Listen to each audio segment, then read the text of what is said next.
सहनाववतु सहनौ भुनक्तु सह वीर्यं करवावहै तेजस्विनावधीतमस्तु मा विद्विषावहै।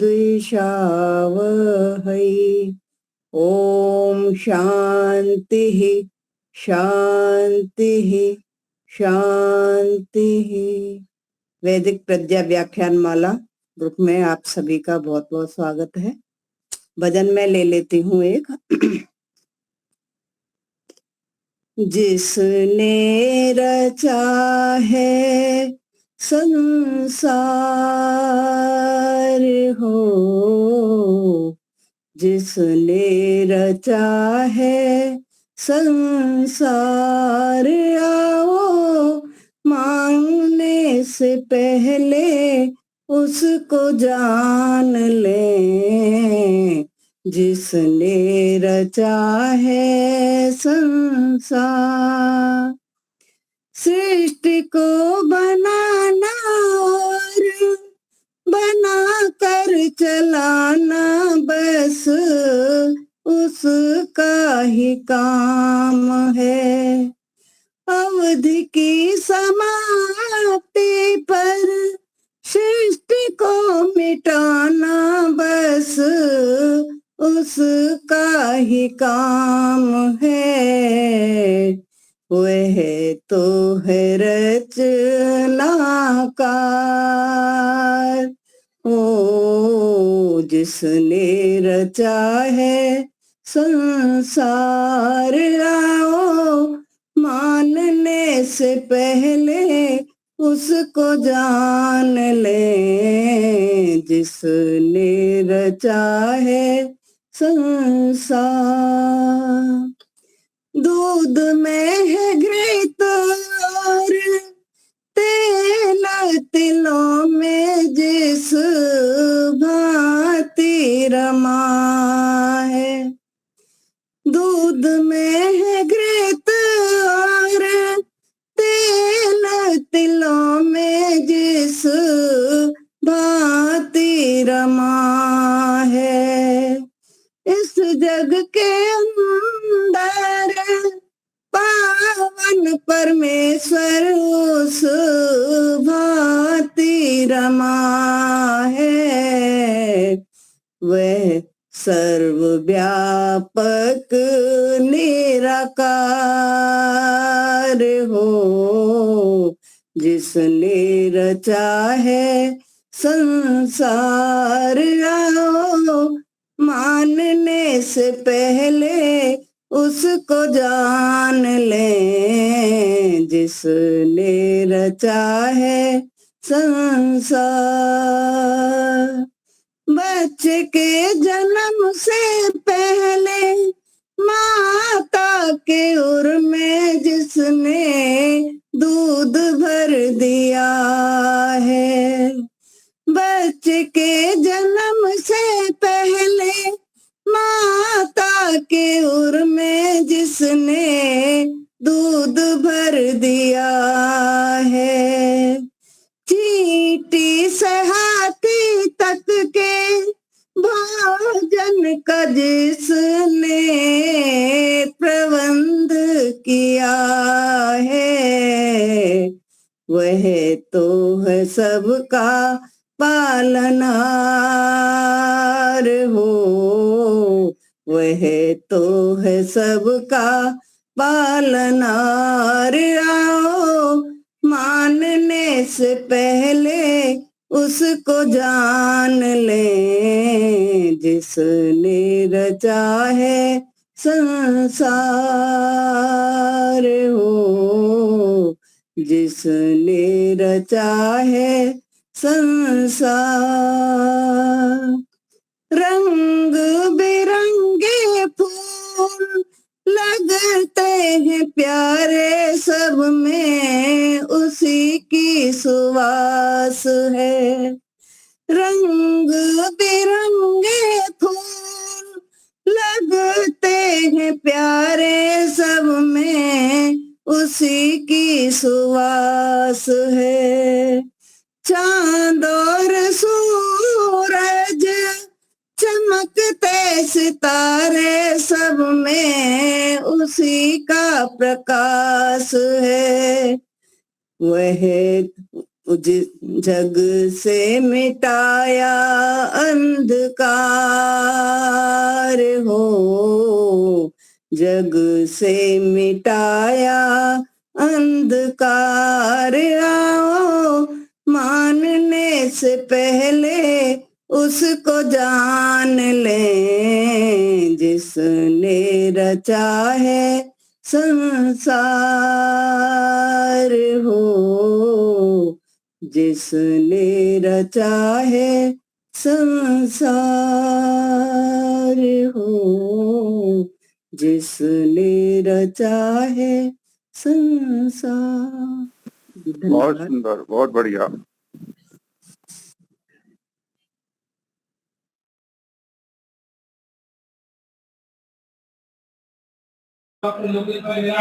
हमारी ये प्रदर्शनी है जो लगी हुई है, प्रदर्शनी वेद, चारों वेद है गुजराती में जो है।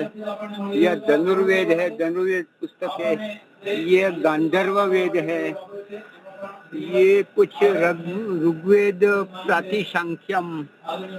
यह गोपथ ब्राह्मण है, गोपथ ब्राह्मण, उपनिषद रहस्य और सब अन्य दर्शन है। ये छंद शास्त्र है, छंद शास्त्र, शिक्षा शास्त्र, निरुक्त शास्त्र, निरुक्तम। चलो, और सारी वैद्य और हवन सामग्री के लिए औषधि आदि है। ठीक है, धन्यवाद।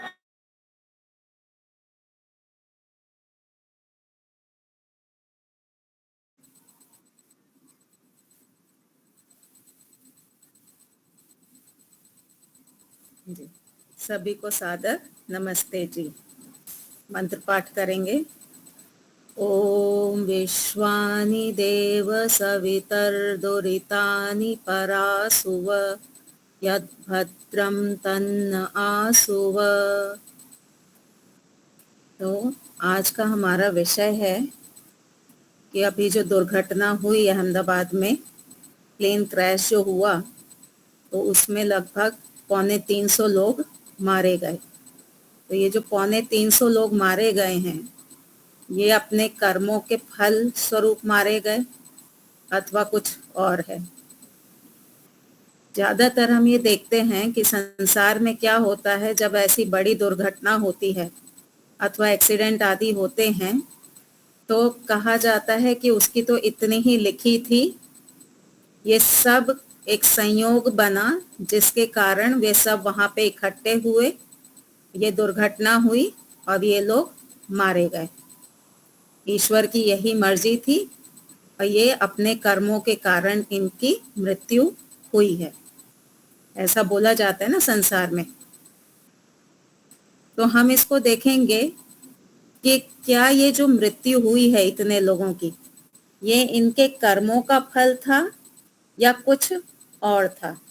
आप में से कईयों के सिद्धांत सही हैं, कुछ लोगों के सिद्धांत सही नहीं हैं। फिर हमारा दीपालिका जी यूट्यूब पे इसको चढ़ाती भी हैं, तो अन्य लोग भी सुनते हैं, तो उनको भी समझ में आएगा कि ये क्या है। ये समझना क्यों जरूरी है? इसलिए क्योंकि ये जो सिद्धांत होते हैं ना, ये हमको आस्तिक अथवा नास्तिक बना सकते हैं। इस प्रकार के जो छोटे छोटे सिद्धांत होते हैं, इससे व्यक्ति या तो आस्तिक बनता है अथवा नास्तिक बनता है। नास्तिक कैसे बनता है? ईश्वर ने मेरे बेटे की जान ले ली, ईश्वर ने मेरे बेटे की जान ले ली, मैं ईश्वर को नहीं मानती। अब क्या होगा? व्यक्ति नास्तिक हो जाएगा, बिना परीक्षण किए कि ईश्वर ने जान ली थी या कुछ और हुआ था, व्यक्ति नास्तिक हो जाता है। फिर वो ईश्वर को मानता नहीं है, और ईश्वर को ना मानने के कारण फिर उसका व्यवहार बदल जाता है और अधिक वो पाप करने लगता है। तो ये जो सिद्धांत हैं, ये सिद्धांत हमें अपने देखने चाहिए कि हम जो मानते हैं वो सही मानते हैं अथवा नहीं मानते। तो अब हम इसका थोड़ा परीक्षण करेंगे कि ये जो मृत्यु हुई है इतनी, अथवा किसी भी एक्सीडेंट में, 1-2 साल पहले ट्रेन की दुर्घटना हुई थी, उसमें काफी लोग मारे गए थे। तो ये जो एक्सीडेंट आदि होते हैं, इसमें जो मृत्यु होती है, ये ईश्वर द्वारा की गई होती है, अर्थात कर्मों का फल ईश्वर ने दिया, अथवा किसी का अन्याय है। ये क्या है, इसका हम विश्लेषण करेंगे। तो सबसे पहली बात तो ये है कि कर्म का फल हमें समझना पड़ेगा कि कर्म का फल हमें कौन देता है, क्यों देता है, किस प्रकार से देता है। तो कुछ नियम है कर्म का फल देने में। नियम क्या है कि जो व्यक्ति कर्म कर रहा है, जो व्यक्ति कर्म कर रहा है, तो जो फल देने वाला है उसको उस कर्म की जानकारी होनी चाहिए। जो फल देने वाला है ना, उसको कर्म की जानकारी होनी चाहिए कि किसने कर्म किया है। दूसरा, फल देने वाले को ये जानकारी भी होनी चाहिए कि कितना कर्म किया है और कितना उसका फल देना है।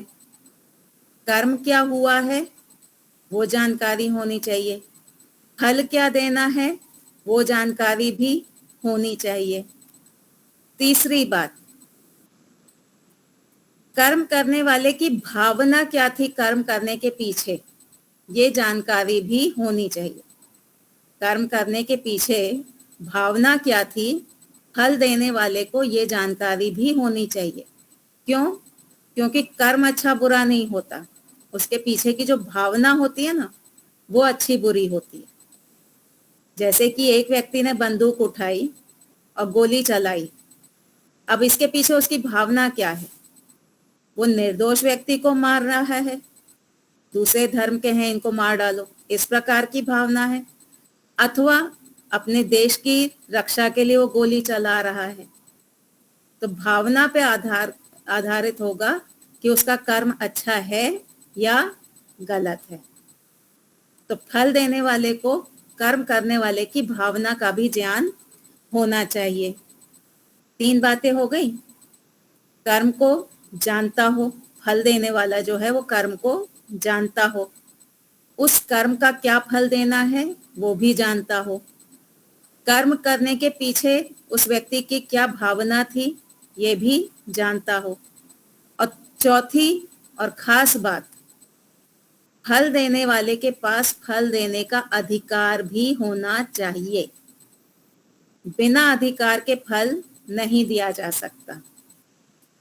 मान लीजिए कि आपके पड़ोस का कोई बच्चा है, वो आपके सामने कुछ गलत कर रहा है, आपको ये भी पता है कि इसकी गलती का क्या दंड देना चाहिए, आपको ये भी पता है कि इसकी भावना गलत है, पर क्या आपके पास अधिकार है दंड देने का?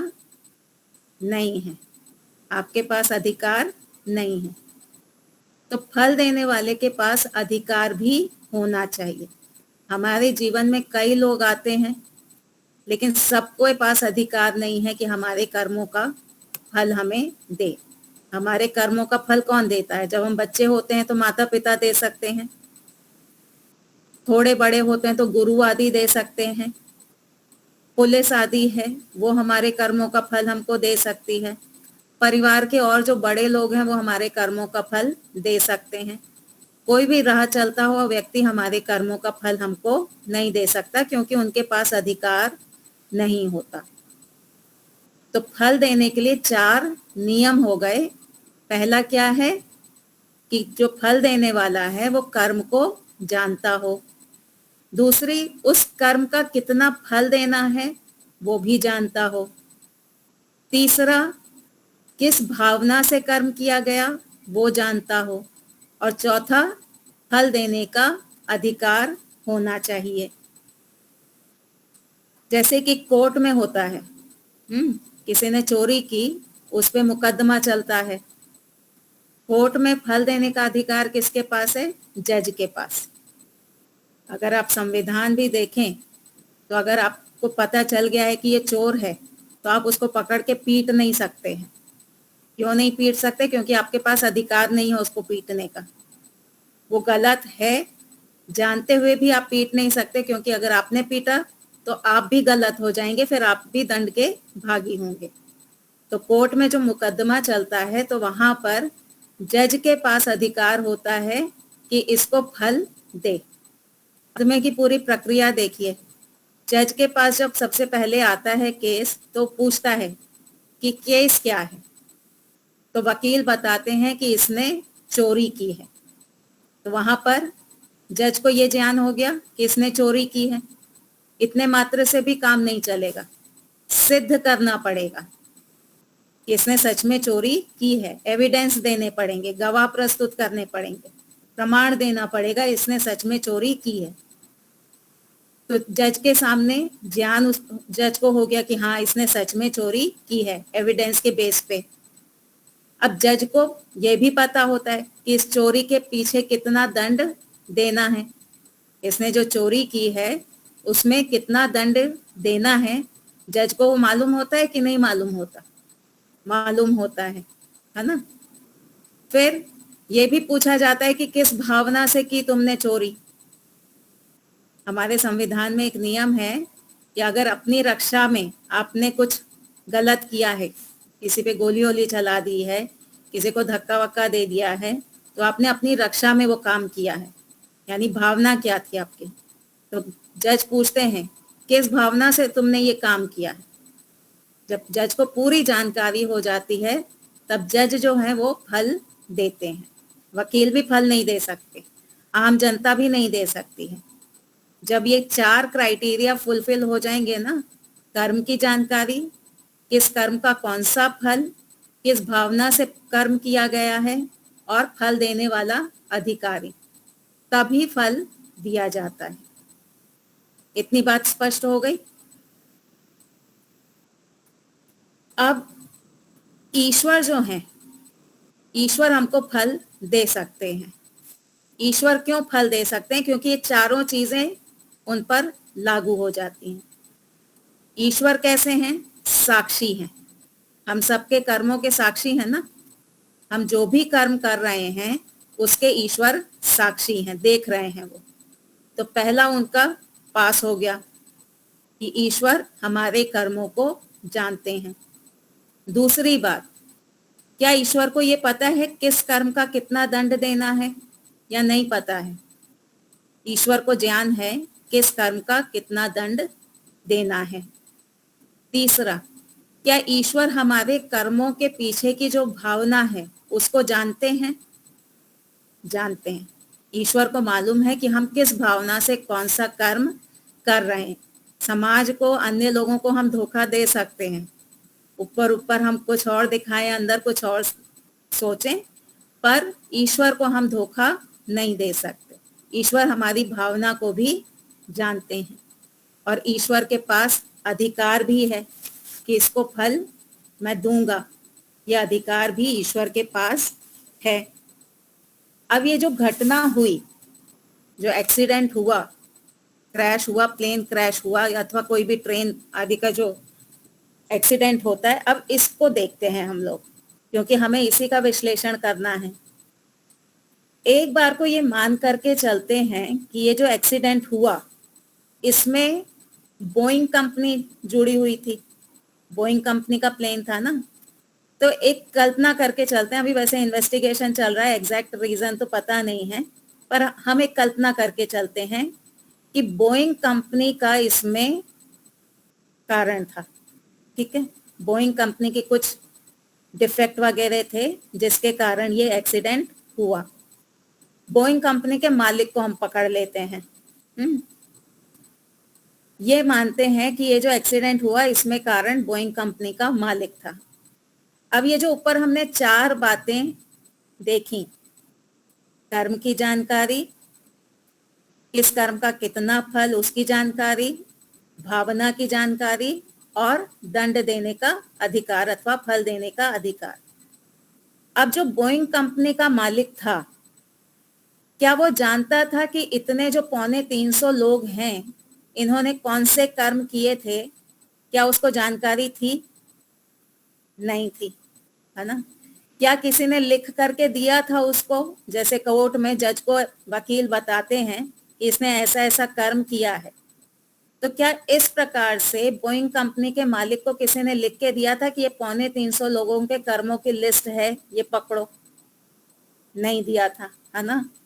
फ्लाइट का टिकट भरते हुए ऐसा कोई फॉर्म नहीं भरा जाता कि अपने कर्मों को लिखो। तो बोइंग कंपनी के मालिक को उसकी भी आइडिया नहीं थी, कोई जानकारी नहीं थी। क्या बोइंग कंपनी के मालिक को ये पता है कि किस कर्म का कितना फल देना है? नहीं मालूम। इतने विचित्र कर्म हैं कि किस कर्म का फल कितना देना है उस कंपनी के मालिक को नहीं पता है। तीसरी बात, ये जो यात्री थे इन्होंने पास्ट में कुछ गलत किया होगा इसलिए उनका एक्सीडेंट हुआ। अगर हम ये माने कि बोइंग कंपनी का जो मालिक है उसने फल दिया है, तो ये तो दंड था एक प्रकार का। तो पास्ट में कुछ गलत कर्म किया होगा यात्रियों ने, तो उनकी भावना क्या रही होगी कर्म करते समय? क्या ये बोइंग कंपनी के मालिक को पता है? नहीं मालूम। बोइंग कंपनी के मालिक को नहीं पता कि किस भावना से यात्रियों ने गलत कार्य किया था। तो 3 जगह तो फेल हो गया। न कर्म की जानकारी थी, न फल की जानकारी थी, न भावना की जानकारी थी। क्या किसी संविधान में, किसी भी नियम कानून के अंतर्गत किसी भी कंपनी के मालिक को यह अधिकार होता है कि वो किसी को भी फल दे दे? अपने कंपनी के एम्प्लॉय को दे, वो तो समझ में आता है क्योंकि एम्प्लॉय का वो राजा है। पर वो क्या किसी भी नागरिक को पकड़ करके उसको दंड दे सकता है? नहीं दे सकता। तो जो 4 क्राइटेरिया थे वो बोइंग कंपनी के मालिक पे तो लगे नहीं। मान लीजिए पायलट की गलती थी, पायलट ने ऐसा किया, पायलट ने इन लोगों को कर्मों का फल दे दिया। तो क्या पायलट को ये चारों बातें पता थी? नहीं पता थी। पायलट को भी नहीं मालूम था कि ये यात्रियों ने क्या कर्म किया है। पायलट को नहीं पता था कि कितना दंड देना है।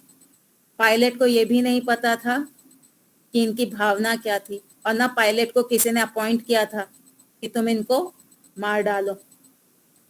तो इससे क्या सिद्ध होता है कि ये कर्मों का फल नहीं था, क्योंकि फल देते समय कुछ नियम होते हैं, वो नियम यहाँ पे लग नहीं रहे। योगेश्वरी माता जी, आप कुछ पूछना चाहती हैं? हाँ आचार्य जी, ये पर ये भावना तो जो है ना कर्म करने वाले की होनी चाहिए ना। हाँ। अभी आप दंड देने वाले की बता रहे हैं। नहीं, दंड देने की नहीं बता रही, मैं ये कह रही हूँ कि जो फल देने वाला है वो जी। कर्म करने वाले की भावना को जानता है कि नहीं जानता।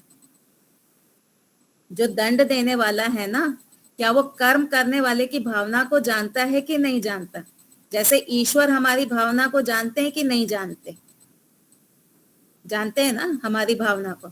ऐसे ही मान लीजिए अपनी अपनी रक्षा में किसी को मारा, तो कोर्ट में जब आप सिद्ध कर देंगे ना कि मैंने तो अपनी रक्षा में किसी को मारा है, तो फिर आपको दंड नहीं मिलता है।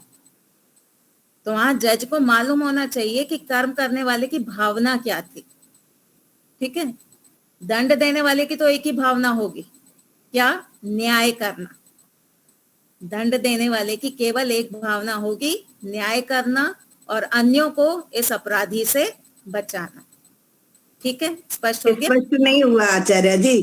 कर्म करने वाला तो हम आप उसको बता रहे हैं ना, इसको, ये जो पायलट या जो उसका कंपनी का मालिक। नहीं नहीं नहीं, वो कर्म करने वाला नहीं है।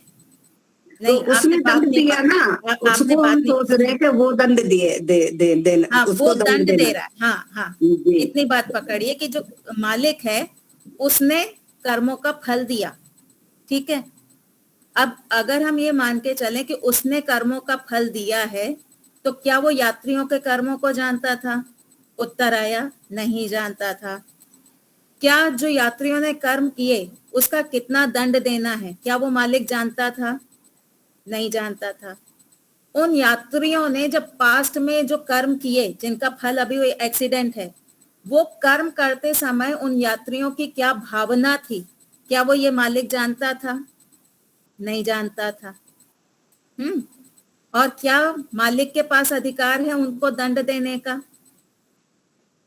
नहीं है। अब बात पकड़ में आई आपके? ठीक है, किसी और को कोई शंका हो तो चलें आगे। तो ये जो चार बातें हैं वो यहाँ पे नहीं लगती। तो इससे पता चलता है कि ये जो हुआ, ये जो एक्सीडेंट हुई है, दुर्घटना हुई है और इतने जो लोग मारे गए, ये उनके कर्मों का फल नहीं था। एक बार को हम, एक न्याय दर्शन में एक सिद्धांत है अभ्युपगम सिद्धांत। अभ्युपगम सिद्धांत क्या है? मान लेना, एक बार को मान लेना कि ऐसा अगर हो तो, ठीक है, लेट अस अज्यूम, ऐसा मान लें कि ये जो इतने लोगों की मृत्यु हुई, ये उनके कर्मों का फल था। इतना हम एज्यूम कर लेते हैं। तो अब इसकी परीक्षा करके देखते हैं। अगर ये जो एक्सीडेंट हुआ वो उनके कर्मों का फल था, तो फल देने वाला कौन हो गया? उस कंपनी का मालिक। ठीक है, उस कंपनी का मालिक कौन हो गया? फल देने वाला। अब जब ये सिद्ध ही है कि ये तो कर्मों का फल है, तो क्या उस कंपनी पे केस चलना चाहिए? नहीं चलना चाहिए। उस कंपनी पे केस नहीं चलना चाहिए। वो तो कोर्ट में जाके क्या कहेगा, साहब इतने लोगों का तो ये कर्मों का फल है, इतने लोगों को तो मरना ही था, इन्होंने ऐसे ऐसे कर्म किए थे कि इस तारीख को इतने लोगों को मरना था। मैंने तो कोई गलत काम नहीं किया, मैंने तो वही किया जो नियम के अनुसार है। एक मिनट, हाँ।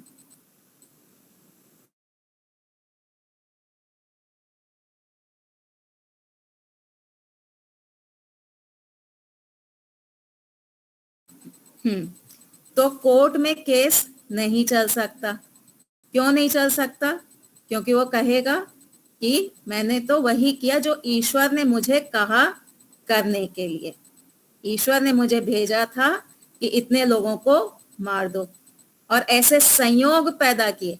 अभी रिसेंटली मेरी किसी से बात हो रही थी, तो उसने ये पॉइंट रखा, क्या हम ऐसा नहीं मान सकते कि ऐसे संयोग ईश्वर पैदा कर देता है कि उतने सारे लोग एक जगह पे इकट्ठे हो गए। जैसे 2 लोगों की, एक की फ्लाइट छूट गई, एक का कुछ और कारण बना, एक कूद गया, तो ये ईश्वर ने संयोग पैदा कर दिए जिससे 3 लोग बच गए और बाकी लोग मर गए। वो 3 की अभी लिखी नहीं थी। तो ये कह देगा कि ये तो ईश्वर ने ऐसा संयोग पैदा किया। तो ऐसा अगर हम माने तो इसमें क्या दोष आएगा? क्या ईश्वर को किसी को फल देने के लिए किसी दूसरे पे आधारित होना पड़ता है? क्या ईश्वर इतने कमजोर हैं कि वो स्वयं फल नहीं दे सकते, वो किसी और के माध्यम से फल देंगे? नहीं, ऐसा नहीं होता। ईश्वर अपने कार्य स्वयं ही करते हैं। ईश्वर कभी किसी पे आधारित नहीं होते। ईश्वर किसी पे डिपेंड नहीं होते हैं कि मेरे बिहाफ पे तुम फल दे दो। जैसे जज है ना, जज फांसी की सजा जब सुनाता है तो स्वयं फांसी नहीं देता है, जल्लाद फांसी देता है। पर वहां कारण क्या है? जज सर्वशक्तिमान नहीं है। जज जो है वो जल्लाद पे क्यों आधारित है या जेलर पे क्यों आधारित है? क्योंकि वो सर्वशक्तिमान नहीं है। ईश्वर कैसे हैं? ईश्वर सर्वशक्तिमान है। सर्वशक्तिमान का अर्थ ये नहीं होता कि वो जो चाहें वो करें। सर्वशक्तिमान का अर्थ होता है अपने सारे कार्य स्वयं करना, किसी पे डिपेंड नहीं होना, किसी पे निर्भर नहीं होना, अपने सारे कार्य स्वयं करना। तो ईश्वर सर्वशक्तिमान है, वो किसी पे आधारित नहीं होते। अब एक कल्पना करके चलते हैं कि मान लीजिए ईश्वर ने उस कंपनी के मालिक को एक काम दे दिया था कि तुम इतने लोगों को मार डालो। ईश्वर ने ये जो कंपनी का जो मालिक था इसको बोला था ये 350 लोग हैं, अब इनके ऐसे कर्म हो चुके हैं कि इनको अब मरना होगा। तो ईश्वर ने उनको काम दे दिया, मालिक को काम दे दिया, मालिक ने वो काम कर दिया। एक तरफ ईश्वर ये भी कहते हैं कि कोई निर्दोषों को मारे तो उसको दंड दो, ठीक है, जो पापी हैं, जो हत्यारे हैं, उनको दंड दो। तो ईश्वर कह रहे हैं कि उसको मार डालो। दूसरी तरफ कह रहे हैं ईश्वर की मालिक पे केस चलाओ। तो क्या ईश्वर मालिक के कंधे पे बंदूक रख के चलाएंगे? नहीं चलाएंगे ना। ये काम तो हमारे होते हैं। इस प्रकार के छल कपट तो हम इंसान करते हैं, हम दूसरे के कंधे पे बंदूक रख के चलाते हैं। पर ईश्वर ऐसे छल कपट नहीं करते, वो किसी के कंधे पे रख के बंदूक नहीं चलाते हैं। ईश्वर को अगर दंड देना ही है तो वो 350 लोगों को एक जगह क्यों इकट्ठा करते हैं? क्या ईश्वर हमारे अंदर विद्यमान नहीं है? एक जरा सी नाड़ी दबा दें, दबा सकते हैं ना। इतना बड़ा शरीर जब वो बना सकते हैं तो हृदय तक जाती हुई कोई एक नाड़ी थोड़ी सी दबा दें, क्या होगा? शांति पाठ है ना। तो ईश्वर इतना क्यों वेट करें, इतना नाटक परपंच क्यों करें?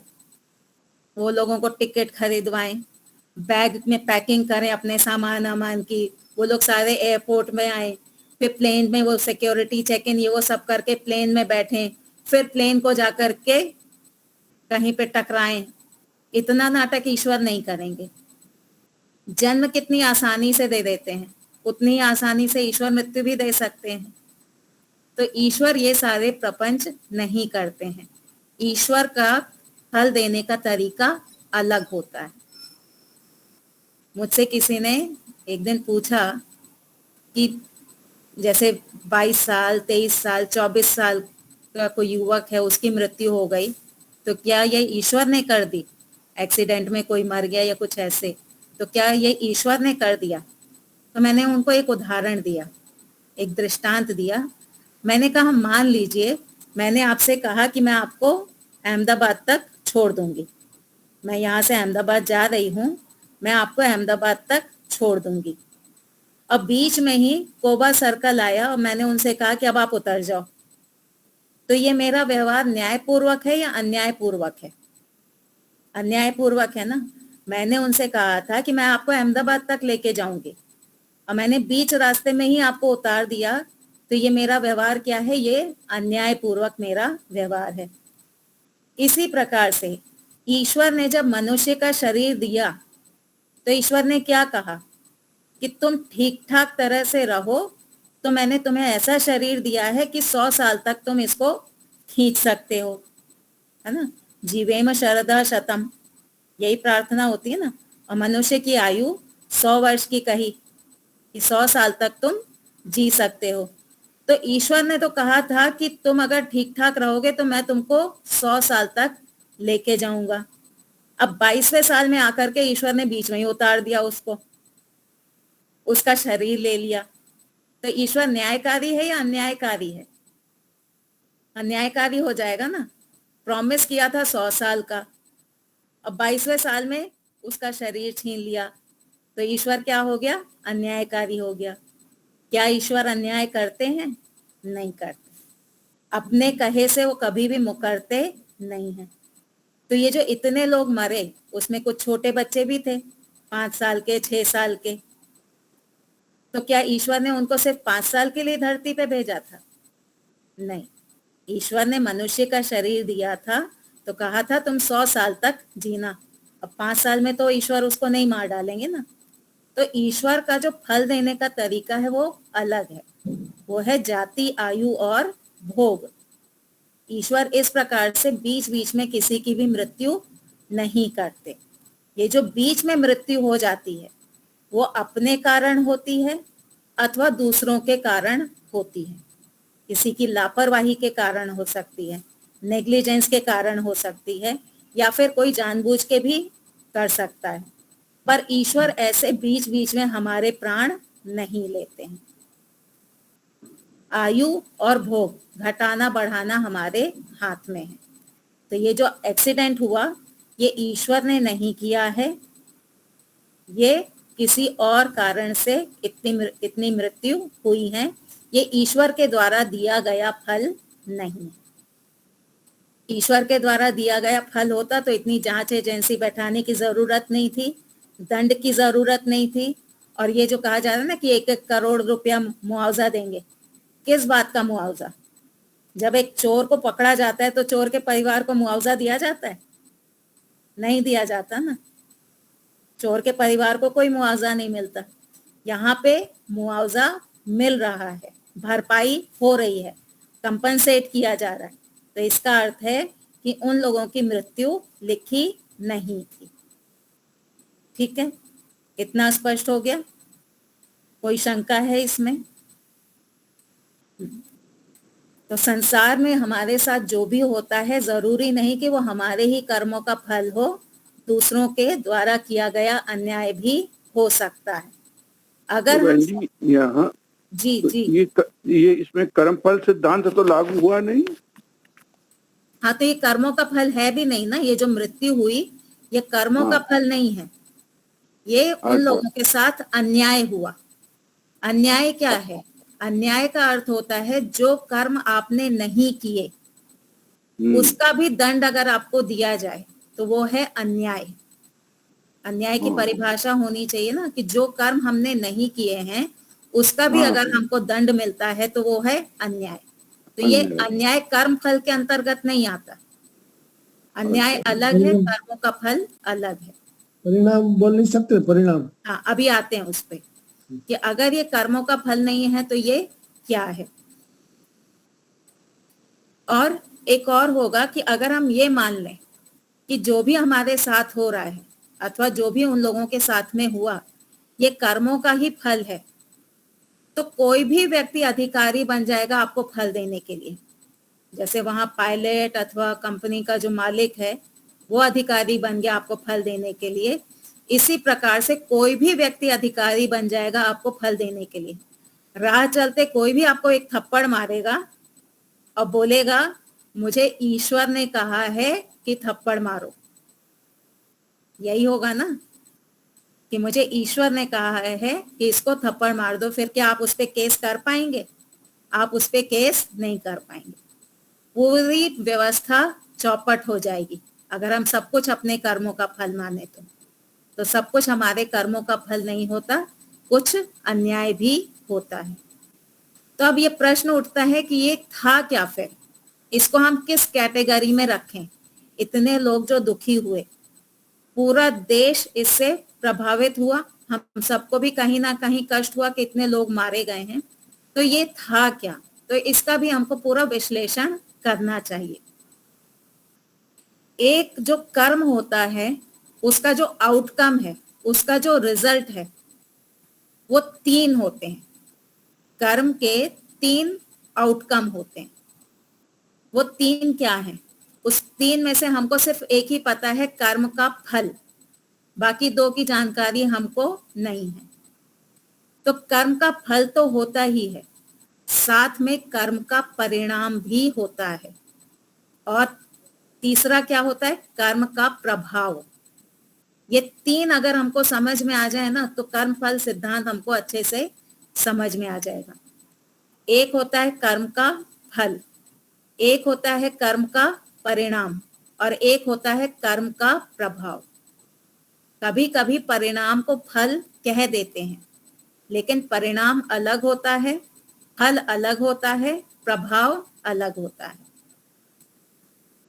अब ये जो फल है, हम तीनों को देखेंगे, फल, परिणाम और प्रभाव। जो फल होता है ना, वो सदा कर्ता को ही मिलता है। जो कर्ता होगा उसी को फल मिलेगा। जो कर्ता नहीं है, जिसने कर्म नहीं किया है, उसको फल नहीं मिलेगा। ठीक है। परिणाम जो है वो कर्ता को भी मिल सकता है, और जिसने कर्म नहीं किया है उसको भी मिल सकता है। परिणाम जो होता है वो कर्म करने वाले को भी मिल सकता है, और कर्म न करने वाले को भी मिल सकता है। जैसे कि आपके घर में कोई छोटा बच्चा आया, उसने एक कांच का आपने कोई फ्लावर वास रखा था, वो उठा करके देख रहा था, उसके हाथ से वो फ्लावर वास छूट गया। तो ये बच्चे का कर्म हो गया कि उसके हाथ से फ्लावर वास छूट गया। अब ये जो फ्लावर वास छूटा है, छूटने के बाद जो टूटा है, वो क्या हो गया? इस बच्चे के द्वारा किए गए कर्म का परिणाम। फ्लावर वास का जो टूटना है ना, वो इस बच्चे के द्वारा किए गए कर्म का परिणाम है। ठीक है। तो यहाँ पे कर्म का परिणाम वो फ्लावर वास का टूटना है। फल क्या मिलेगा उस बच्चे को? फल मिलेगा ये थप्पड़ अप्पड़ पड़ेगी ना, वो भी आप नहीं मार सकते हैं, उसकी माँ को कंप्लेन करिए कि तुम्हारे बच्चे ने ऐसा किया है, तो माँ मारेगी। आप मारेंगे तो लड़ाई हो जाएगी कि तुम कैसे मेरे बच्चे को हाथ लगा सकते हो, तुम्हें किसने अधिकार दिया है। तो वहां पे माँ जो थप्पड़ मारेगी या किसी भी प्रकार का दंड देगी, वो होगा फल। तीसरा है प्रभाव। प्रभाव जो होता है वो हमेशा चेतन पे होगा, अपने पे भी प्रभाव हो सकता है और बाकियों पे भी प्रभाव हो सकता है। यानी कर्ता पे भी प्रभाव हो सकता है, और जिसने कर्म नहीं किया है उस पे भी प्रभाव हो सकता है। तो फल कर्म करने वाले को मिलेगा, परिणाम कर्म करने वाले को भी मिल सकता है, और जिसने कर्म नहीं किया है उसको भी मिल सकता है। प्रभाव कर्म करने वाले पर भी हो सकता है, जिसने कर्म नहीं किया है उस पर भी हो सकता है। ठीक है। एक दृष्टांत लेते हैं इसका। एक व्यक्ति है जो खूब अच्छे से आसन व्यायाम आदि करता है, अच्छा भोजन खाता है। तो ये आसन व्यायाम करना, अच्छा भोजन खाना, ये उसका कर्म हो गया। इसका फल क्या होगा? इसका फल होगा कि उसकी आयु बढ़ जाएगी। आयु क्या होती है? फल होता है। ठीक है। उसकी आयु बढ़ जाएगी। उस परिणाम क्या आएगा? उसका शरीर मजबूत बनेगा। ये हो गया परिणाम। कर्ता के ऊपर ही आया ना, कर्म करने वाले के ऊपर ही परिणाम भी आया। प्रभाव क्या होगा? बाकी लोग देखेंगे, अच्छा ये अच्छे से भोजन आदि करता है, संयमी है, नियम से रहता है, सुबह जल्दी उठता है, आसन व्यायाम आदि करता है, तो इसकी आयु बढ़ रही है, तो उनके ऊपर भी प्रभाव आएगा, हम भी ऐसे बने। और उस व्यक्ति पे स्वयं पे भी प्रभाव आएगा। कैसे प्रभाव आएगा? 1 साल तक तो उसने अच्छे से पूरे नियम से रहा, फिर थोड़ा ढीला हो गया, फिर उसको याद आया कि नहीं, मैं पहले जैसे रहता था उससे मेरा शरीर स्वस्थ रहता था, तो मुझे वापस वैसा ही बनना है। तो उसके खुद के कर्मों का प्रभाव उस पे आ रहा है। अब वो वापस से संयम में आने लगेगा, तो उस पे स्वयं पे भी प्रभाव आया ना कि नहीं, मुझे वैसा ही फिर से बनना है। तो यहाँ पे उस व्यक्ति ने कर्म किया, फल भी खुद ही भोगा, परिणाम भी उसको खुद को मिला, और प्रभाव भी उसका अपने ऊपर बना रहा। तो ये कर्म के 3 कैटेगरी हो गई, फल, परिणाम और प्रभाव। ठीक है। फल कर्ता को मिलेगा, परिणाम कर्ता और अकर्ता दोनों के साथ हो सकता है, प्रभाव भी कर्ता अकर्ता दोनों पर हो सकता है। फल जो है वो सदा चेतन को ही मिलता है। तलवार से किसी को काटेंगे तो तलवार को फल नहीं मिलेगा, काटने वाले को फल मिलेगा। फल जो है वो सदा चेतन को ही मिलता है। परिणाम जो है वो जड़ और चेतन दोनों पे होता है। परिणाम जड़ और चेतन दोनों पे होगा। जैसे कांच का वो जो वास है वो गिर के टूटा, तो यहाँ पे जड़ वस्तु पे परिणाम आया। ठीक है। मैं एक टीचर हूँ, स्कूल में पढ़ाती हूँ। अब जब मैं स्कूल में पढ़ाती हूँ तो यहाँ पे परिणाम क्या आता है? अगर मैं अच्छे से पढ़ा रही हूँ तो मेरे विद्यार्थी जो अच्छे से पढ़ लिख गए, उनमें जो बदलाव आया, ये हो गया परिणाम। तो यहाँ पे विद्यार्थी कौन है? शरीर नहीं। ज्ञान किसका गुण है? आत्मा का गुण है। तो यहाँ आत्मा में प्रभाव हुआ, परिणाम आया, है ना। आत्मा का ज्ञान बढ़ा, तो यहाँ परिणाम किसमें हुआ? चेतन में हुआ। कांच का जो वास टूटा, वहां जड़ में परिणाम हुआ, और यहाँ पे जो ज्ञान बढ़ा वो चेतन में परिणाम आया। अब प्रभाव जो होता है वो सदा चेतन पे ही होगा। इतनी बड़ी जो घटना हुई, आसपास की बिल्डिंग्स को दुख नहीं हुआ, उन पर कोई प्रभाव नहीं हुआ, चेतन लोगों पे प्रभाव हुआ। तो अगर मैं अच्छे से पढ़ा रही हूँ, मेरे स्टूडेंट्स अच्छे मार्क्स लेके आ रहे हैं, तो क्या होगा? प्रभाव मेरे पर भी होगा। पिछले साल अच्छे से पढ़ाया था, विद्यार्थियों के अच्छे मार्क्स आए थे, इस साल भी अच्छे से पढ़ाना है, ये मेरे अपने ऊपर प्रभाव हुआ।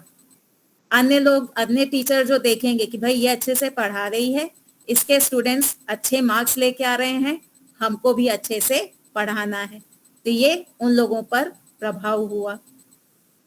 ठीक है। तो कर्म के ये 3 आउटकम है, फल, परिणाम और प्रभाव। अब ये जो परिणाम है ये आदि भौतिक सुख, आदि दैविक सुख, इसके अंतर्गत आ जाता है जो परिणाम होता है। ठीक है।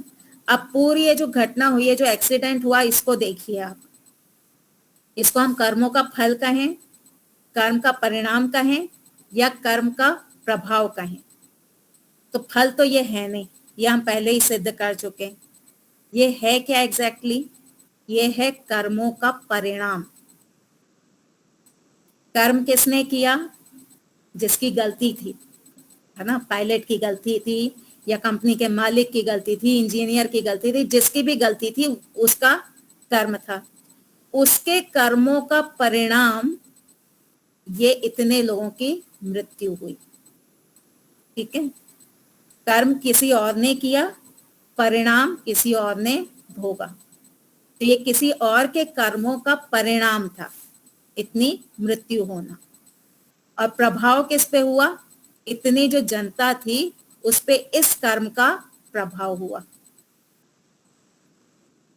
तो ये जो पूरी घटना थी ये कर्मों का परिणाम था, कर्मों का फल नहीं था।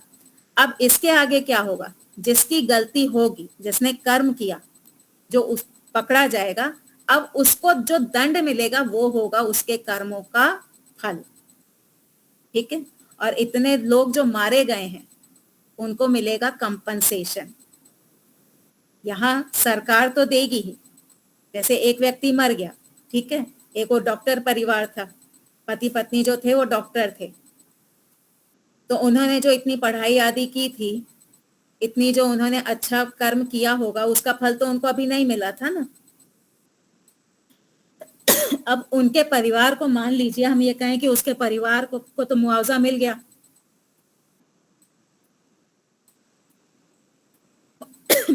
पीछे सरकार उनको 1 करोड़ रुपया दे देगी, तो वो जो 1 करोड़ रुपए का जो सुख है वो इस पति पत्नी ने भोगा या उसके परिवार ने भोगा? परिवार ने भोगा। तो इनको तो कुछ नहीं मिला ना। तो इनको क्या मिलेगा? इनको अगले जन्म में ईश्वर कंपनसेशन देंगे। पहले से ही ऐसे परिवार में जन्म देंगे जहां पे भोग के साधन अच्छे होंगे। अब क्योंकि ये डॉक्टर थे, बुद्धि का विकास अच्छा था इनका, तो ईश्वर ऐसे माता पिता देंगे जो बुद्धिमान होंगे। कोई व्यापारी मरा तो अच्छा धनी परिवार में उसको जन्म दे देंगे। तो ईश्वर इस प्रकार से कंपनसेट कर देते हैं।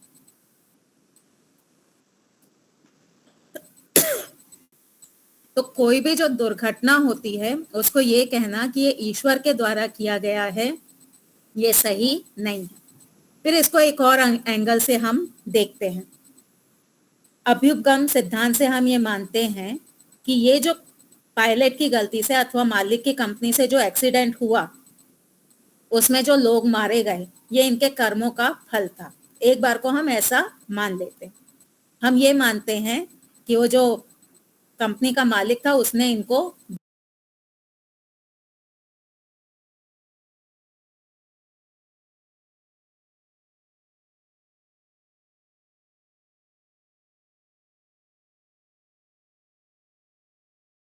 कार से, पिछले जन्म में जब इसने ट्रक से किसी को ठोका था तो क्या इसकी गलती थी?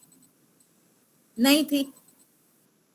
तो इसने तो कोई नया कर्म नहीं किया, इसने तो किसी के आदेश का पालन ही किया था। और उसने जिसको ठोका था पिछले जन्म में, उसने उसके पिछले जन्म में किसी को मारा था। तो नया कर्म कब हुआ?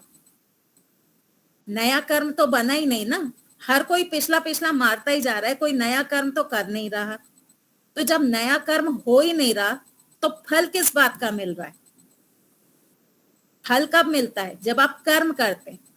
जब आपने कोई नया कर्म किया ही नहीं तो आपको फल तो मिलना ही नहीं चाहिए। तो ये नियम भी नहीं चलेगा। ये नियम नहीं चलेगा कि हमारे साथ जो दुख है, हमें जो दुख मिल रहा है, ये पिछले हमारे कर्मों का ही दुख फल है, ऐसा नहीं होता। अभी एक प्रेमानंद जी महाराज का मैं सुन रही थी, तो उसमें उन्होंने कहा कि यदि आपको कोई गालियां दे रहा है, अपशब्द कह रहा है, तो उसको शांति से सुनो। और उसकी गाली देने से क्या होगा कि आपके पाप कट जाएंगे।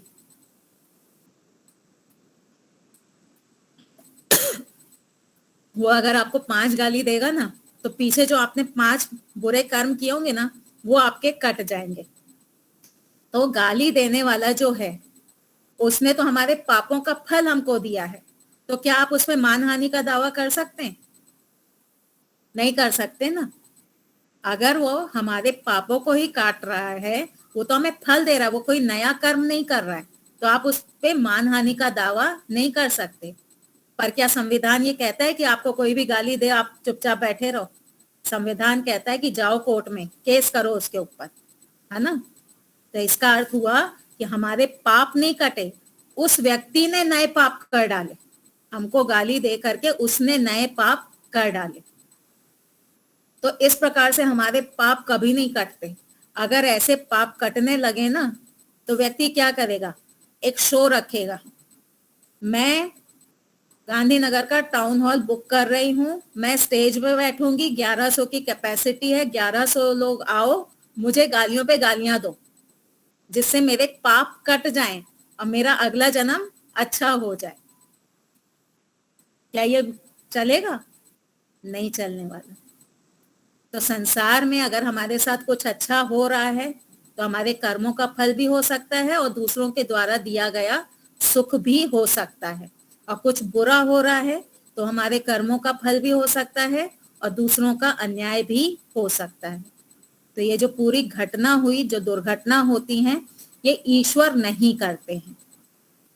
इस प्रकार से ईश्वर फल नहीं देते हैं, ईश्वर के फल देने का तरीका पूरी तरह से अलग है।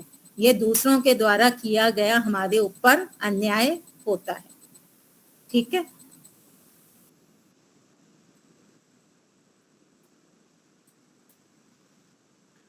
हमारे कर्मों का फल इस प्रकार से हो सकता है कि हमने अच्छा भोजन किया, आसन व्यायाम आदि किए तो हमारी आयु बढ़ गई, यह हमारे कर्मों का फल है। हमने ईमानदारी से पैसे कमाए, चोरी आदि नहीं की, हमने पूरी मेहनत की, दिन रात तपस्या करके मेहनत करके हमने पैसे कमाए, तो हमने अपने भोग के साधनों को बढ़ा लिया, ये हमारे कर्मों का फल है। तो इस प्रकार से हमें अपने कर्मों का बीच बीच में भी फल मिलता है, आयु और भोग को बढ़ाना। बुरा भी होता है, सिगरेट फूंकने लगो, शराब पीने लगो, कैंसर हो जाएगा, आयु कम हो जाएगी। तो ये कर्म का परिणाम हो गया कि आपको कैंसर हो गया।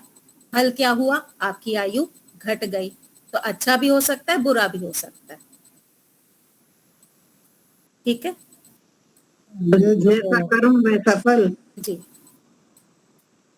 ये जो हॉस्टल के स्टूडेंट्स जो भोजन कर रहे थे उस टाइम एक दुर्घटना हुई, तो उसमें क्या मान सकते हैं? ये संयोग मात्र है कि उस समय वो भी वहां थे और इनकी लापरवाही का परिणाम उन डॉक्टरों को भी भोगना पड़ा। ये उनका फल नहीं था। संयोग। उन्होंने तो कर्म ऐसे किए थे कि आगे वो डॉक्टर बन के औरों की सेवा करते, है ना। उन्होंने तो ऐसे, हाँ, उन्होंने तो ऐसे कर्म किए थे कि वो आगे और लंबा जीवन जीते। अभी तो बच्चे ही थे वो, लेकिन ये दूसरे के कर्मों का परिणाम उनको भोगना पड़ा कि उनकी मृत्यु हो गई। जी प्रहलाद भाई, डॉक्टर साहब। नमस्ते बहन जी। ये जो नमस्ते। दूसरों के कर्म का परिणाम और प्रभाव क्या होता है? दूसरे के कर्मों का परिणाम और प्रभाव, जी अभी आप थे नहीं तब मैंने बताया। देखिए, मैं टीचर हूँ, ठीक है, आप लोगों को पढ़ा रही हूँ, ये मेरा कर्म हो गया। पढ़ाना जो है ये मेरा कर्म हो गया। अब आप लोगों का जो ज्ञान बढ़ा, ये क्या हो गया? ये आप में चेंज आया ना, तो ये हो गया आपका परिणाम। आप में जो चेंज आया ये हो गया मेरे कर्म का आपके ऊपर परिणाम। और प्रभाव क्या? इसमें क्या है कि जो करता है उसने जो काम किया, क्रिया की, तो निकटतम क्रिया का जो प्रतिक्रिया होती है वो परिणाम है। हाँ डॉक्टर साहब सुनिए। हाँ, कर्ता जो तो कर्म करता है मैं सुन रहा हूँ। निकटतम प्रतिक्रिया हाँ महेंद्र भाई, होती है, उसको परिणाम बोलते दो हैं। मिनट। हाँ, तो मेरे पढ़ाने से आपका जो ज्ञान बढ़ा ये हो गया परिणाम। ठीक है, कर्म करने वाली मैं, परिणाम आया आप में। अब बाकी जो लोग होंगे, बाकी जो शिक्षक आदि होंगे, कभी मान लीजिए मेरा यूट्यूब पे सुने, तो उनको लगेगा ये अच्छे से पढ़ा रही है, हमको भी ऐसे अच्छे से पढ़ाना है ताकि लोगों में सुधार आए। तो ये मेरे कर्म का प्रभाव औरों पे पड़ेगा। आप जब कोई अच्छा काम करते हैं ना समाज में, तो उसका प्रभाव पड़ता है समाज पर। उसका तो देख के लोग ऐसा करना चाहते हैं। हाँ, जी जी। तो हमें क्या करना है, हमारा प्रभाव लोगों पे अच्छा पड़े, बुरा नहीं पड़े। तो इस प्रकार से हमारे कर्म का परिणाम भी दूसरे पे आ सकता है, हमारे कर्म से प्रभावित भी दूसरे लोग हो सकते हैं। ठीक है, तो उसको ये माना है कि जो विमान में प्रॉब्लम थी या तो पायलट की गलती थी, उसकी वजह से वो डॉक्टर विद्यार्थी का जान गया। ये तो अब इन्वेस्टिगेशन का केस है कि किसकी गलती थी, जानबूझ के किया, अनजाने में किया, वो पूरा इन्वेस्टिगेशन चलेगा। हो सकता है सही इन्वेस्टिगेशन हो जाए, हो सकता है केस दब जाए, वो अलग बात। लेकिन यहाँ पर जो मृत्यु हुई है वो ईश्वर ने इनकी लिखी हुई नहीं। नहीं है, नहीं है, नहीं है। जी जी, धन्यवाद, धन्यवाद। नमस्ते बहन जी। नमस्ते जी। बहन जी, जैसा एक बच्चे ने जन्म लिया और वो 2-4 दिन 10 दिन का होकर ही मर गया, क्या उसे फिर मनुष्य की योनि मिलेगी? जी जरूर मिलेगी, क्योंकि ईश्वर ने ये कहा था कि तुम्हारे कर्म ऐसे हैं कि तुम मनुष्य शरीर में 100 साल तक जी सकते हो। जियोगे मरने का ऐसा नहीं है, कोई पता ही सुनिए नहीं सुनिए लगता। सुनिए, 100 साल तक तुम जी सकते हो। ईश्वर ने उसको कर्मों के अनुसार ऐसा शरीर दिया था। अब हुआ क्या कि ईश्वर ने तो मनुष्य का शरीर दे दिया, माता पिता के नेग्लिजेंस के कारण, यानी माता पिता को पता नहीं चला अनजाने में, अथवा डॉक्टर के नेग्लिजेंस के कारण उस बच्चे की मृत्यु हो गई। तो ये ईश्वर ने नहीं लिखी थी मृत्यु, क्योंकि ईश्वर के अनुसार तो उसको 100 वर्ष तक जी सकता था वो। यहाँ पे जो मृत्यु हुई है वो माता पिता या फिर दादा दादी या जो भी कारण रहा हो, उनके कर्मों के कारण इस बच्चे को परिणाम भोगना पड़ा। एक व्यक्ति बिल्कुल स्वस्थ है और वो 70 वर्ष की आयु में मतलब जो शरीर पूरा कर गया, मतलब छोड़ गया अपना, उसे अगले जन्म में फिर 100 वर्ष की आयु मिलेगी? नहीं, मान लीजिए कि उसने बहुत अच्छे से जिया, अभी उसके शरीर में इतनी ताकत थी कि और वो 20 साल जी सकता था, लेकिन 70 वर्ष में उसकी मृत्यु हो गई। ठीक है, एक्सीडेंट में मृत्यु हुई। जी। तो उसको 20 साल जो उसके बाकी थे ना, वो ईश्वर किसी तरह से अगले जन्म में कंपनसेट कर देंगे। लेकिन अगर वो नेचुरली मरा, अपनी गलतियों के कारण मरा, उल्टा सीधा खा पी के मरा, तो फिर ईश्वर क्यों कंपनसेट करेंगे? तुम पिज्जा खाओ, तुम दारू पियो, तुम सिगरेट पियो और फिर ईश्वर को बोलो कि आपने कहा था 100 वर्ष तक जियोगे, मैं तो 70 में ही निकल लिया, दो मेरे 30 साल, तो वो नहीं होगा। दुर्घटना में मारा गया बहन जी, 70 वर्ष की आयु में मारा गया। दुर्घटना में मरा, और उस समय उसके शरीर की ऐसी स्थिति थी कि 20 साल और जी सकता था, तो ईश्वर दे देंगे। पर अगले जन्म में 100 वर्ष जिएगा कि 20 वर्ष जिएगा? 20 साल ईश्वर उसको देंगे, फिर आगे उसकी मर्जी है कि वो कितना खींच सकता है। ईश्वर जो है ना, जैसे मान लीजिए कि आपको लॉटरी में 1 लाख रुपया दे दिया, अब आप वो 1 लाख का 2 लाख करो, 3 लाख कर लो, वो आपके हाथ में। 1 लाख का आप 1000 पे आ जाओ, वो भी आपके हाथ में है। तो ईश्वर उसको बोलेंगे लो तुम्हारी ये आयु है, अब तुम इसको घटाना बढ़ाना तुम्हारे हाथ में है। ठीक है।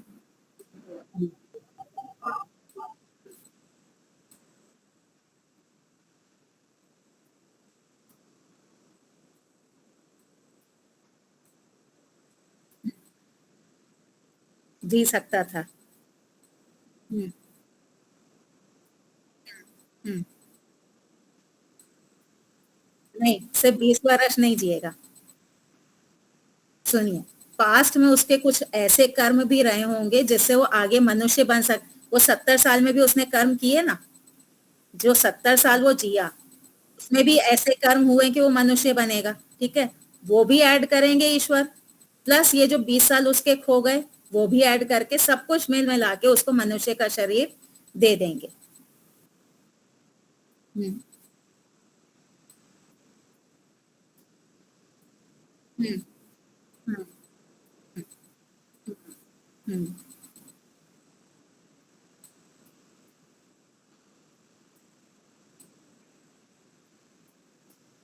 वो तो उसके हाथ में। देखिए, कर्मफल क्या कहता है, मनुष्य तो मैं तुमको बना दूंगा, ठीक है, आयु और भोग प्लस माइनस करना तुम्हारे हाथ में। ईश्वर यही कहते हैं ना, 3 रूप से हमको ईश्वर फल देते हैं, जाति, आयु, भोग। ईश्वर ने एक बार जाति दे दी मनुष्य की, तो एक संभावना दे दी कि तुम 100 साल तक जी सकते हो। अब उसको प्लस माइनस करना वो व्यक्ति के हाथ में। पिछले जन्म में तुम 20 साल पहले मर गए, तुम 20 साल और जी सकते थे, चलो मैं तुमको मनुष्य बना देता हूँ, वो मनुष्य बन गया। अब वो आगे चाहे तो अपना और ज्यादा आयु कर ले, चाहे तो उसको उल्टा सीधा खा पी के और कम कर ले। ठीक है।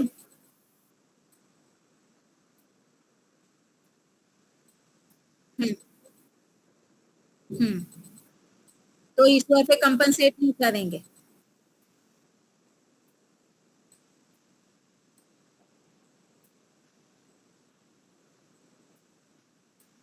हम्म। हाँ हाँ हाँ, अगर वो 50 साल में बीमार होके मर रहा है, ठीक है, दुर्घटना में मर रहा है तो अलग के। हाँ, वो बीमार होकर के मर रहा है। अब बीमारी में भी हमको क्या देखना पड़ेगा, जैसे आजकल आप देखिए कैंसर आदि से लोग मरते हैं, है ना। अब कैंसर अपनी गलती से हुआ, हमने सिगरेट पी, हमने शराब पी, सुल्फा गांजा सूंघा, तो ये हमारी गलती के कारण हम मरे। हमने कुछ गलत नहीं किया, लेकिन हमारे आसपास रेडिएशन है, केमिकल है, तो दूसरे के अन्याय के कारण हमको कैंसर हो गया, तब हम मरे। तो अगर दूसरे के अन्याय के कारण हम मरे तो फिर ईश्वर कंपनसेट कर देंगे, पर अपनी गलती के कारण मरे तो फिर ईश्वर कंपनसेट नहीं करेंगे। ठीक है। इसमें एक प्लेन दुर्घटना में एक व्यक्ति बच के निकल गया, उसको क्या कह सकते हैं? संयोग, उसको वो सीट मिली थी, उसको नहीं मिलती किसी और को मिल जाती, वो नहीं होता तो कोई और होता, है ना। तो ये मात्र संयोग है कि उसको वो सीट मिल गई और वो वहां से निकल गए। ठीक है, धन्यवाद जी। समय हो चुका है। बहुत बहुत धन्यवाद आचार्य जी, बहुत बहुत खूब धन्यवाद। बहुत बहुत धन्यवाद आपका। लीलाबेन जी यहाँ आए हुए हैं बड़ौदा के, उनका वक्तव्य कल नहीं रहेगा, उनके बच्चे चीज भी नहीं है, उनके लड़की की शादी होने से 2-3 हफ्ता वो भी नहीं आएंगे। कल अरुणाबेन, डॉक्टर वैद्य अरुणाबेन पटेल आएंगे और जो दिनचर्या किस प्रकार की होनी चाहिए, आहार कैसे लिया जाए वर्षा ऋतु में, इस विषय में बोलेंगे, वर्षा ऋतु के विषय में बोलेंगे। तो हम सब मिलते हैं कल के लिए। शंकर जी आप शांति पाठ करवाइए। सबको सादर नमस्ते। आवाज जा रही है मुनि जी? जी जी। पहले शांति पाठ होगा, इसके बाद जय घोष।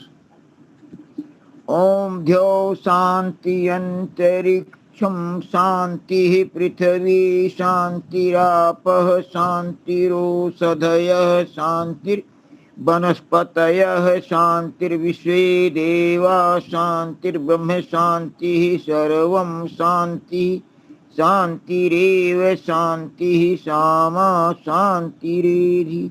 ओ शांति शांति शांति। जय घोष। जो बोले सो अभय। वैदिक धर्म की जय। जय हो। मर्यादा पुरुषोत्तम भगवान राम की जय। योगीराज भगवान कृष्ण की जय। व्याकरण सूर्य गुरु विरजानंद की जय। युग प्रवर्तक महर्षि दयानंद सरस्वती की जय हो। स्वामी श्रद्धानंद की जय हो। भारत माता की जय हो। गौ माता की पालन हो। देश के अमर शहीदों की जय हो। अमर रहो। देश की ज्योति जलती रहे। ओम का झंडा ऊंचा रहे, आर्य समाज अमर रहे, सत्यार्थ प्रकाश घर घर पहुँचे। प्रणव ध्वनि ओ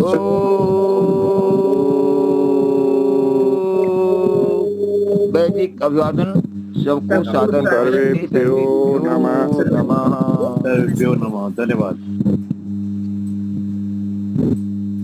हमारे रसीलाबेन यहाँ नहीं आए आज, बड़ौदा के नहीं आए। अच्छा ठीक है, तो कल मिलते हैं।